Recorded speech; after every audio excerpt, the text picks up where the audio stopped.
Hello everyone, welcome back to my new vlog. ಎಲ್ಲರೂ ಹೇಗಿದ್ದೀರಾ? I hope ನೀವೆಲ್ಲರೂ ತುಂಬಾ ಚೆನ್ನಾಗಿದ್ದೀರಾ ಅಂತ ಹೇಳಿ ಭಾವಿಸ್ತೀನಿ. ಇವತ್ತು ಮಹದೇಶ್ವರನ ಬೆಟ್ಟಕ್ಕೆ ಹೋಗೋಣ ಅಂತ ಹೇಳಿ ಬಂದಿದ್ದೀವಿ.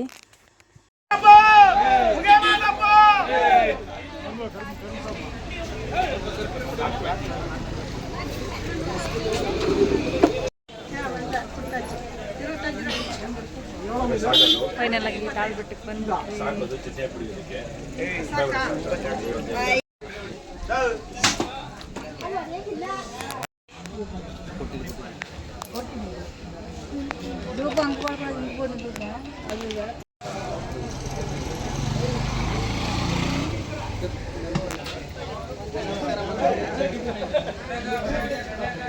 ತುಂಬ ದಿನದಿಂದ ಅನ್ಕೋತಾ ಇದ್ವಿ ಹೋಗಬೇಕು ಅಂತ ಹೇಳಿಬಿಟ್ಟು ಫೈನಲ್ಲಾಗಿ ಬೆಟ್ಟಕ್ಕೆ ಬಂದ್ವಿ. ತಾಳ್ಬೆಟ್ಟಕ್ಕೆ ಬಂದಿದ ತಕ್ಷಣ ಫಸ್ಟು ಕೈಕಾಲು ಮುಖ ತೊಳ್ಕೊಂಡು ಧೂಪ ಹಾಕೋಣ ಅಂತ ಹೇಳಿ ರೆಡಿ ಆಗ್ತಾ ಇದ್ದೀವಿ. ನಾವು ಇವಾಗ ನಂದೀಶ್ ಅವರು ತೊಟ್ಲಗಾಯಿ ಹೊಡೆದ್ರು, ಅದಕ್ಕೆ ನಾನು ರೇಗಿಸ್ತಾ ಇದ್ದೆ ಏನಾದರೂ ಗುಡ್ ನ್ಯೂಸ್ ಇರ್ಬೋದಾ ಅಂತ ಹೇಳಿಬಿಟ್ಟು.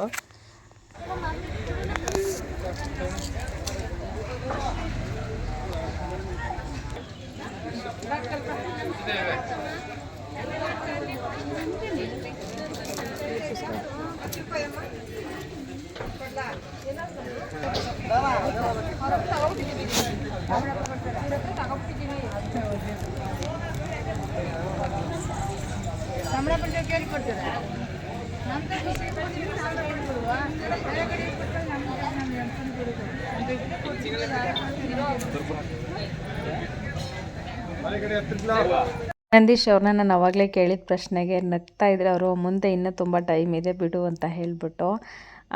ಇನ್ನೊಂದೆರಡು ಬೆಟ್ಟ ಹೇಳಿದ್ರೆ ದೇವಸ್ಥಾನ ಸಿಕ್ಬಿಡತ್ತೆ. ಮೇಲ್ಗಡೆಯಿಂದ ಅಂತಲೂ ಆ ಹುಲಿ ಮೇಲೆ ಮಹದೇಶ್ವರ ಕೂತಿದ್ದಾರಲ್ಲ, ಅದು ಎಷ್ಟು ಚೆನ್ನಾಗಿ ಕಾಣಿಸ್ತಾಯಿತ್ತು ಅಂದರೆ ಅವ್ರು ನಿಜವಾಗ್ಲೂ ಇಳ್ಕೊಂಡು ಬರ್ತಾ ಇದ್ದಾರೇನೋ ಅನ್ನೋ ರೀತಿಯೇ ಕಾಣಿಸ್ತಾಯಿತ್ತು. ತುಂಬ ಚೆನ್ನಾಗಿ ಕಾಣಿಸ್ತಾಯಿತ್ತು ಮೇಲಿಂದ. ಕತ್ಲಲ್ಲಿ ನೋಡೋದಕ್ಕೆ ತುಂಬ ಚೆನ್ನಾಗಿರುತ್ತೆ, ಬೆಳಕಲ್ಲಿ ಒಂಥರ ಚೆನ್ನಾಗಿರುತ್ತೆ, ಕತ್ಲಲ್ಲಂತೂ ಇನ್ನೂ ಸಖತ್ತಾಗಿರುತ್ತೆ ನೋಡೋದಕ್ಕೆ. ಬೆಟ್ಟ ನೋಡ್ತಾ ಇದ್ದಂಗೆನೇ ಒಂಥರ ಮೈಯೆಲ್ಲ ರೋಮಾಂಚನ ಆದಂಗೆ ಆಗಿಬಿಡುತ್ತೆ. ಬಂದಿದ ತಕ್ಷಣ ಫಸ್ಟು ಪ್ರಸಾದ ಮಾಡೋಣ ಅಂತ ಹೇಳಿ ಬಂದ್ವಿ. ಹೊರಗಡೆ ಅಲ್ಲಿ ಫುಡ್ ನಮ್ಗೆ ಅಷ್ಟೊಂದು ಅಡ್ಜಸ್ಟ್ ಆಗೋದಿಲ್ಲ, ಹಾಗಾಗಿ ಪ್ರಸಾದನೇ ಸಿಗುತ್ತಲ್ವ ಅಂತ ಹೇಳ್ಬಿಟ್ಟು ಇನ್ನೂ ಟೈಮ್ ಇತ್ತು ಪ್ರಸಾದಕ್ಕೆ, ಹಾಗಾಗಿ ಪ್ರಸಾದ ಮಾಡ್ಕೊಳ್ಳೋಣ ಅಂತ ಹೇಳಿ ಬಂದ್ವಿ. ಪ್ರಸಾದ ಎಲ್ಲ ತಿಂದು ಆಮೇಲೆ ಬಂದು ನೋಡಿದ್ವಿ. ಫಸ್ಟು ನಾವು ನೋಡ್ಕೊಂಡು ಹೋಗಿದ್ವಿ, ಸಿಕ್ಕಾಪಟ್ಟೆ ರಶ್ ಇದ್ದರು. ಇನ್ನೊಂದೇನು ಅಂದರೆ ದರ್ಶನನ ಸ್ಟಾಪ್ ಮಾಡಿಬಿಟ್ಟಿದ್ರು, ಹಾಗಾಗಿ ಇವಾಗೇನು ಬೇಡ, ಬೆಳಗ್ಗೆ ಬೇಗನೆ ದರ್ಶನ ಮಾಡೋಣ ಅಂಥೇಳಿ ನಾವು ಆಲ್ರೆಡಿ ಮೆಂಟಲಿ ಫಿಕ್ಸ್ ಆಗಿದ್ವಿ. ಹಾಗಾಗಿ ನೀಟಾಗಿ ದೇವಸ್ಥಾನ ಎಲ್ಲ ಓಡಾಡಿಕೊಂಡು ಇವಾಗ ಆಚೆ ಕಡೆ ಎಲ್ಲ ನೋಡಿಕೊಂಡು ಬೆಳಗ್ಗೆಗೆ ದರ್ಶನ ಮಾಡಿದ್ರಾಯ್ತು ಅಂತ ಮಾತಾಡಿಕೊಂಡು ಫುಲ್ಲು ದೇವಸ್ಥಾನ ಎಲ್ಲ ಒಂದು ರೌಂಡ್ ಆಗ್ತಾಯಿದ್ದೀವಿ. ಇನ್ನೂ ಒಂದೇನೇ ಪ್ರಾಬ್ಲಮ್ ಅಂದರೆ ಸಿಕ್ಕಾಪಟ್ಟೆ ಜನ ಇದ್ದರೂ ನಮ್ಗೆ ರೂಮ್ ಸಿಗುತ್ತಾ ಸಿಗಲ್ವಾ ಅನ್ನೋದೇ ಒಂದು ಟೆನ್ಷನ್ ಆದಂಗೆ ಆಗ್ಬಿಟ್ಟಿತ್ತು. ಆಯಿತು, ಇವಾಗೆಲ್ಲ ಪ್ರಸಾದ ಮಾಡಿ ನೀಟಾಗೆಲ್ಲ ನಾವು ದೇವಸ್ಥಾನ ಎಲ್ಲ ಸುತ್ತಕೊಂಡು ಆಮೇಲೆ ಹೋಗೋಣ ನೋಡೋಣ ಅಂತ ಹೇಳಿ ಅಂದ್ಕೊಂಡ್ವಿ. ಮಾದಪ್ಪಂದೆಯಿಂದ ನಮಗೆ ರೂಮೂ ಸಿಕ್ತು. ಇಷ್ಟೊಂದು ಜನ ಇದ್ರಲ್ವಾ, ಒಂದೊಂದು ಸರಿ ರೂಮ್ ಸಿಗಲ್ಲ, ಸಿಕ್ಕಾಪಟ್ಟೆ ಹಿಂಸೆ ಆಗಿಬಿಡುತ್ತೆ. ಮತ್ತು ದೇವಸ್ಥಾನದ ರೂಮ್ಗಳೆಲ್ಲ ಆಲ್ರೆಡಿ ಫಿಲ್ ಆಗಿಬಿಟ್ಟಿತ್ತು, ಅಲ್ಲಿ ಯಾವುದೂ ರೂಮ್ಗಳು ನಮಗೆ ಸಿಗಲಿಲ್ಲ. ಸಪ್ರೇಟು ಪ್ರೈವೇಟ್ ರೂಮ್ಗಳಿತ್ತು, ಅಲ್ಲೇ ಕರೀತಾ ಇರ್ತಾರಲ್ವ, ದರ್ಶನ ಎಲ್ಲ ಮಾಡ್ಕೊಂಡು ಪ್ರಸಾದ ಮಾಡ್ಕೊಂಡು ಸ್ವಲ್ಪ ಆಚೆ ದರ್ಶನ ಅಲ್ಲ ಸಾರಿ ದೇವಸ್ಥಾನ ಎಲ್ಲ ಸುತ್ತಕೊಂಡು ಪ್ರಸಾದ ಮಾಡ್ಕೊಂಡು ಸ್ವಲ್ಪ ಆಚೆ ಬಂದ್ವಿ. ಅವಾಗ ಅವರೇ ಕೂಗ್ತಾಯಿದ್ರು 2,500 ಅಂತ ಹೇಳಿಬಿಟ್ಟು. ಹೋಗ್ಲಿ, ಇನ್ನೇನು ಮಾಡೋದಕ್ಕಾಗುತ್ತೆ ಅಂತ ಹೇಳಿ ರೂಮ್ಗೆ ಹೋಗಿ ಫ್ರೆಶ್ ಅಪ್ ಆಗಿ ನಿದ್ದೆ ಮಾಡಿ ಬೆಳಗ್ಗೆ 4 ಗಂಟೆ ಅನಿಸುತ್ತೆ ನಾವು ಎದ್ದು ರೆಡಿಯಾಗಿ ಇವಾಗ ದೇವಸ್ಥಾನ ಹತ್ರ ಬಂದ್ವಿ. ದರ್ಶನ ತುಂಬಾ ಚೆನ್ನಾಗಾಯಿತು, ಜಾಸ್ತಿ ಏನು ಲೇಟಾಗಿಲ್ಲ, ಬೇಗನೆ ದರ್ಶನ ಎಲ್ಲ ಮುಗಿಸ್ಕೊಂಡು ನಾವು ಮತ್ತೆ ರಿಟರ್ನ್ ಆಗ್ತಾಯಿದ್ದೀವಿ. ಮಾದಪ್ಪನ ತುಂಬ ಚೆನ್ನಾಗಿ ಕಣ್ತುಂಬ ನೋಡಿಕೊಂಡೆ ನಾನಂತೂ. ಅಲ್ಲಿಂದ ನಾವು ಇವಾಗ ನೆಕ್ಸ್ಟ್ ಡೇ ಇದು ಬ್ಲಾಗ್ ಆಗಿರುತ್ತೆ. ನನ್ನ ಫ್ರೆಂಡ್ ಮಗಳ ಬರ್ಡೇ ಇತ್ತು, ಅಲ್ಲಿಗೆ ಬಂದಿದ್ದೀವಿ. ಕೆಲವೊಂದು ಸರಿ ಏನಾಗ್ಬಿಡುತ್ತೆ ಅಂದರೆ ಫ್ರೆಂಡ್ಸ್ ಅಂದರೆ ನಾವೇ ಮಾಡ್ಕೋಬೇಕು ಅಂತೇನಿಲ್ಲ. ಇದು ನಮ್ಮ ರಕ್ಷಿ ಕಡೆಯಿಂದ ಫ್ರೆಂಡ್ ಆಗಿರೋದು, ಇವ್ರ ಮಗ ಬರ್ಡೇ ಆ ರಕ್ಷಿನ ತುಂಬ ಫ್ರೆಂಡ್ಸ್, ಅವರಿಂದ ನಾವು ಫ್ರೆಂಡ್ಸ್ ಆಗಿದ್ದೀವಿ, ಮನೆಯಿಂದ ನಾವು ಫ್ರೆಂಡ್ಸ್ ಆಗಿದ್ದೀವಿ. ಇವರಿಂದ ನಮ್ಮದು ಮುಗ್ದಿದೆ, ತುಂಬ ಕ್ಲೋಸ್ ಫ್ರೆಂಡ್ಸ್ ಆಗಿದ್ದೀವಿ ಇವಾಗ. ಅವರೆಲ್ಲ ಬಂದು ಹೊರಟೋಗಿದ್ರು, ನಾನು ಸ್ವಲ್ಪ ಲೇಟ್ ಆಯಿತು, ಕೇಕ್ ಕಟ್ಟಿಂಗ್ ಎಲ್ಲ ನನ್ನ ಮುಖವನ್ನು ಮಾಡಿ ವಿಡಿಯೋ ಮಾಡಬೇಕು, ವಿಡಿಯೋ ಅವಳು ತುಂಬ ಬೇಗ ಬಾ ಅಂತ ಹೇಳಿದ್ದೆ. ಹಾಗಾಗಿ ಸ್ವಲ್ಪ ಲೇಟೇ ಆಯಿತು, ನನ್ನ ಫ್ರೆಂಡ್ಸ್ ಎಲ್ಲ ಹೊರಟೋಗಿದ್ರು. ಇನ್ನೇನು ಮಾಡೋದಕ್ಕಾಗಲ್ಲ, ಆಲ್ರೆಡಿ ನಾವು ಹೋದಾಗ 12 ಗಂಟೆನೋ ಅಂತ ಅನಿಸುತ್ತೆ. ಅಷ್ಟರಲ್ಲೇನೇ ಎಲ್ಲನೂ ಕೇಕ್ ಕಟಿಂಗ್ ಎಲ್ಲ ಆಗೋಗ್ಬಿಟ್ಟು ಹೋಗಿ ಮಾತಾಡಿ ರಕ್ಷಿತು ಹೆಂಗಿದೆ ನಿನ್ನ ಫ್ರೆಂಡ್ ತಂಗಿ ಮಗಳು ಬರ್ಡೇ? ಊಟ ಅಂತೂ ತುಂಬಾ ಚೆನ್ನಾಗಿತ್ತು. ಎಲ್ಲಾದರೂ ಹೊರಗಡೆ ರಕ್ಷಿಗೆ ಹೆಣ್ಣು ನೋಡ್ತಾ ಇದೀವಿ, ಅದಕ್ಕೆ ಮಕ್ಕ ಮಾಡಬೇಕು ಅಂದರೆ ಒಂಥರ ಹಿಂಸೆ ಅಂತ ಅನಿಸುತ್ತೆ. ಯಾಕಂದರೆ ಟೈರ್ಡ್ ಆಗಬೇಕು, ಎಲೆ ತೊಳೆಯೋಕೆ ಹೋಗಿ ಎಲೆನೇ ತಗೋಬೇಕು, ರೆಡಿ ಆಗಬೇಕು. ನನಗಂತೂ ಕೆಲವೊಂದು ಸರಿ ಎಲ್ಲಾದರೂ ಹೋಗಿ ಬಂದಾಗ ರೆಡಿಯಾಗಿ ಮತ್ತೆ ಹೊರಡು ಅಂದರೆ ಸ್ವಲ್ಪ ಬೇಜಾರು. ಅದು ಹೋಗಲೇಬೇಕಿತ್ತಲ್ಲ, ಹಾಗಾಗಿ ಬಂದಿದ್ದು. ಅಲ್ಲಿ ಒಂದು ಬರ್ಡೇ ಪಾರ್ಟಿನ ಮುಗಿಸ್ಕೊಂಡು ಒಂದು ಗೃಹ ಪ್ರವೇಶ ಇತ್ತು, ಹಾಗಾಗಿ ಆ ಮನೆಗೆ ಬಂದಿದ್ದೀವಿ. ಎಷ್ಟು ಚೆನ್ನಾಗಿ ದೇವ್ರ ಮನೆ ಮಾಡಿಸಿದ್ರು. ಇವು ದೇವ್ರ ಮನೆ ನಂಗೆ ಸಿಕ್ಕಾಪಟ್ಟೆ ಇಷ್ಟ ಆಯಿತು. ಇವಾಗೆಲ್ಲ ಇದೇ ಥರ ದೇವ್ರ ಮನೆ ಮಾಡಿಸಿದ್ರು. ಫಂಕ್ಷನ್ ಎಲ್ಲ ಮುಗಿಸ್ಕೊಂಡು ಬಂದ್ವಿ. ತುಂಬ ದಿನದಿಂದ ಪೆಂಡಿಂಗ್ ಉಳ್ಕೊಂಡಿರೋ ಕೆಲಸ ಇದೆ ಇವತ್ತು, ಅದನ್ನು ಮಾಡಬೇಕು. ಬಂದು ಇವಾಗ ಆಯಿತು, ಡ್ರೆಸ್ ಚೇಂಜ್ ಮಾಡಿಬಿಟ್ಟು ಆಮೇಲೆ ಆ ಕೆಲಸ ಮಾಡೋದಕ್ಕೆ ಶುರು ಮಾಡ್ಕೋತೀನಿ. ರಕ್ಷಿ ಆಲ್ರೆಡಿ ಬಂದ, ಬಟ್ಟೆ ಎಲ್ಲ ಬಿಚ್ಚಾಕ್ತಾ ಅಷ್ಟೇ ಕೆಲಸ. ಫುಲ್ ಬ್ಯುಸಿ ಆಗಿಬಿಟ್ಟಿದ್ದೇನೆ ರಕ್ಷಿ, ಯಾಕಂದರೆ ನಾನು ತುಂಬ ದಿನದಿಂದ ಸೈಕಲ್ ನನಗೆ ನಿಲ್ಲಿಸ್ಬಿಟ್ಟಿದ್ವಿ ಪಾಪ. ಇವಾಗ ಒಂದು ಸೈಕಲ್ ರಿಪೇರಿ ಆಗಿದೆ, ಹಾಗಾಗಿ ಒಂದು ಫುಲ್ ಖುಷ್. ಆಚೆ ಎಲ್ಲ ಸೈಕಲ್ ತುಳಿತಾ ಇದ್ದೇನೆ. ಇವಾಗ ನಾನು ನನ್ನ ಡ್ಯೂಟಿಗೆ ಜಾಯ್ನ್ ಆಗಬೇಕು. ಅದಕ್ಕೆ ಇವತ್ತೆಲ್ಲ ಕೆಲಸನ ಮುಗಿಸ್ಕೊಂಡ್ಬಿಟ್ಟೆ. ಬೆಳಗ್ಗೆ ಎಲ್ಲ ಕೆಲಸ ಮುಗಿಸಿ ಮನೆಯೆಲ್ಲ ಕ್ಲೀನ್ ಮಾಡಿ 2 ಫಂಕ್ಷನ್ ಅಟೆಂಡ್ ಮಾಡ್ಕೊಂಡು ಬಂದಿದ್ದು ಆಯಿತು. ಇನ್ನೂ ಬೇಗ ಹೋಗ್ಬೇಕಿತ್ತು. ನಾನು ಈ ಪುಡಿ ಉರಿಯೋ ಅಂದರೆ ಈ ಕೆಲಸ ಮಾಡೋ ಬಿಸಿಲಿದ್ನಲ್ಲ, ಅಂದರೆ ಸಾಂಬಾರು ಪುಡಿ ಉರಿಬೇಕು, ಪುಡಿ ಮಾಡೋದಕ್ಕೆಲ್ಲನೂ ಉರಿಬೇಕಾಗಿತ್ತು. ಹಾಗಾಗಿ ಬೆಳಗ್ಗೆನೆಲ್ಲ ಕೆಲಸ ಮುಗಿಸ್ಕೊಂಡು ಫಂಕ್ಷನ್ ಹೋಗೋದು ಲೇಟ್ ಆಯಿತು. ಪಾಪ ಅವಳು ತುಂಬ ದಿನದಿಂದ ಬೇಗ ಬಾ ಅಂತಲೇ ಹೇಳಿದ್ದು, ಹಂಗೂ ಲೇಟ್ ಆಯಿತು.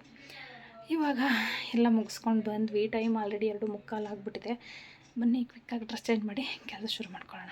ಏನೇನು ಬೇಕು ಪುಡಿ, ಸಾಂಬಾರು ಪುಡಿ ಮಾಡೋದಕ್ಕೆ ಐಟಮ್ಸ್ನೆಲ್ಲ ಒಂದು ಕಡೆ ಇಟ್ಕೋತಾ ಇದ್ದೀವಿ.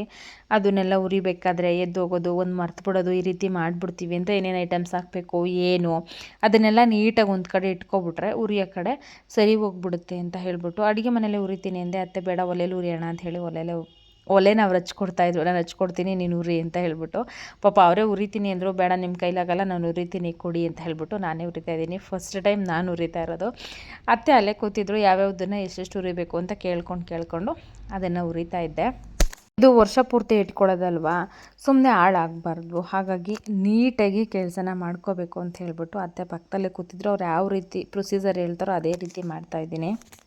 ಮತ್ತು ಪಾಪ ನಾನು ಪುಡಿ ಉರಿತಾ ಇದ್ದೀನಿ. ಅವರೆಲ್ಲ ತೆಗೆದು ಕುಕ್ಕರ್ನ ಓಪನ್ ಮಾಡ್ಕೊಳ್ತಾ ಇದ್ದಾರೆ.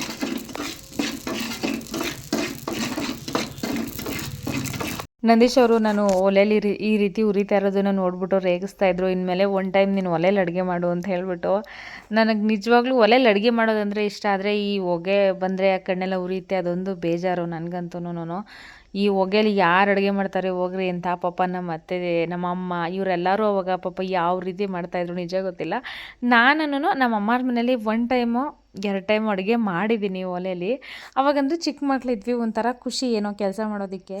ಇವಾಗೆಲ್ಲ ಆಲ್ರೆಡಿ ಗ್ಯಾಸ್ಗೆ ಅಡಿಟ್ ಆಗಿಬಿಟ್ಟಿದ್ದೀವಲ್ವ, ಅಡುಗೆ ಮಾಡೋದಕ್ಕೆ ಗ್ಯಾಸಲ್ಲಿ ಅಡುಗೆ ಮಾಡೋದಕ್ಕೆ ಅಡಿಟ್ ಆಗಿಬಿಟ್ಟಿದ್ದೀವಲ್ಲ, ಹಾಗಾಗಿ ಒಲೆಯಲ್ಲೆಲ್ಲ ಮಾಡೋದು ಸ್ವಲ್ಪ ಬೇಜಾರು. ಮತ್ತು ಆರಾಮಾಗಿ ಫ್ರೀಯಾಗಿ ಜಾಗ ಇದ್ದರೆ ಸಂಜೆ ಟೈಮ್ ಮಾತಾಡ್ಕೊಂಡು ಎಲ್ಲರೂ ಮಾಡ್ಬೋದು ಕೂತಿದ್ರೆ. ಆ ರೀತಿ ಇಷ್ಟ ನನಗೆ. ಒಬ್ಬೊಬ್ಬಳೇ ಅಡುಗೆ ಮಾಡೋದಂದರೆ ಸ್ವಲ್ಪ ಬೇಜಾರು. ಅದಕ್ಕೆ ನಂದೀಶ್ವರ್ಗೆ ಹೇಳ್ತಾ ಇದ್ದಿದ್ದು, ಮೇಲೆ ಡೈಲಿ ನೈಟ್ ಹಂಗಾರೆ ಒಲೆಯಲ್ಲಿ ಅಡುಗೆ ಮಾಡೋಣ ಬಿಡಿ ಅಂತ ಹೇಳ್ಬಿಟ್ಟು. ಅತ್ತೆ ಎಲ್ಲನೂ ಇನ್ನೂ ಏನೇ ಐಟಮ್ಸ್ ಬಾಕಿ ಇತ್ತು ಅದನ್ನೆಲ್ಲ ತೊಗೊಂಬಂದು ಕೊಡ್ತಾಯಿದ್ದಾರೆ. ಪುಡಿ ಸಾಮಾನು ಮಾಡಬೇಕಾದ್ರೆ ಮೇಯ್ನ್ ಏನಂದರೆ ಮೆಣಸಿನ್ಕಾಯಿನ ಚೆನ್ನಾಗಿರೋದು ತೊಗೊಬರ್ಬೇಕು ಮತ್ತು ಚೆನ್ನಾಗಿ ಒಣಗಿಸ್ಬೇಕು. ಇಲ್ಲ ಅಂತ ಹೇಳಿದ್ರೆ ಅದು ಮೆತ್ತಗೆ ಇದ್ಬಿಟ್ರೆ ಪುಡಿ ಸಾಮಾನು ಅಂದರೆ ಸಾಂಬಾರು ಪುಡಿ ಚೆನ್ನಾಗಾಗೋದಿಲ್ಲ. ಮೇಯ್ನು ಇರೋದೇ ಮೆಣಸಿನ್ಕಾಯಿ ಮತ್ತು ಧನಿಯಾನೂ ಚೆನ್ನಾಗಿರಬೇಕು ಮತ್ತು ಮೆಣಸಿನ್ಕಾಯಿ ಚೆನ್ನಾಗಿರಬೇಕು. ಐಟಮ್ನ ತುಂಬ ಚೆನ್ನಾಗಿ ಹಾಕಿದ್ರೆ ಸಾಂಬಾರು ಪುಡಿ ತುಂಬ ಚೆನ್ನಾಗಿ ಬರುತ್ತೆ.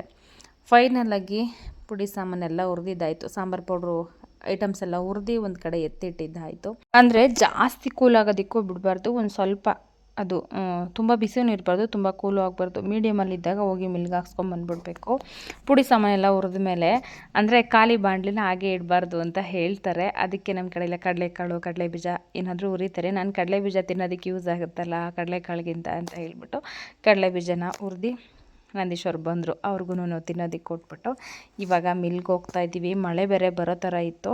ಮತ್ತು ನಾನು ಇನ್ನೂ ಒಂದು ಮಿಸ್ಟೇಕ್ ಏನು ಮಾಡ್ಕೊಂಡು ಹೋಗ್ಬಿಟ್ಟಿದ್ದೆ ಅಂದರೆ ಮೆಣಸಿನ್ಕಾಯಿನ ಸ್ವಲ್ಪ ಮುರಿದು ಅಂದರೆ ಒಂದು ಚೀಲಕ್ಕೆ ಹಾಕಿ ಸ್ವಲ್ಪ ಅರ್ಧಂಬರ್ಧ ಒಂದು ದೊಣ್ಣೆ ತೊಗೊಂಡು ಬಡ್ದಿದ್ರೆ ಸ್ವಲ್ಪ ಅದು ಅರ್ಧಂಬರ್ಧ ಮುರಿದಂಗೆ ಆಗ್ತಿತ್ತು.